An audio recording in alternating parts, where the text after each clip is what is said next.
જેની રૂહે રૂહમાં પવિત્રતા વ્યાપેલી છે અને ગુહ્ય ગુણો પ્રદર્શિત કરવાની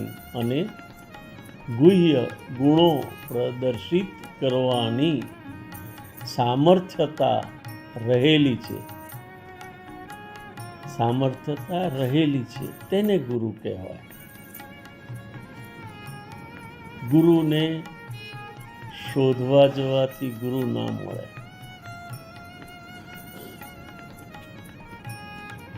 ગુરુ સ્વયંભૂ પોતે જ પસંદ કરે અને તમને આવી મળે. તે સાચી ગુરુ પ્રણાલી.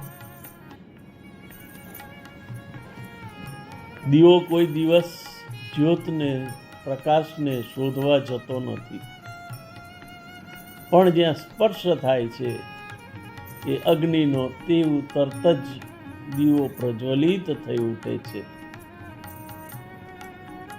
તેની જેમ ગુરુના સંપર્કમાં આવતાની સાથમાં આત્મજ્યોત જાગૃત થઈ જાય છે. પળે પળે ક્રમશઃ સાનિધ્ય માણતા સૂક્ષ્મ અહંકારોનું પણ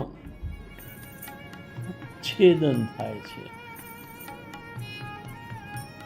શોધતા જે ના મળે તે સહજ કરી લાવી આપે અને ભક્તિના પથ પર ચડાવી દે તેવી યાત્રાના આરંભ માટે અર્પણની ખાસ જરૂરત રહે છે.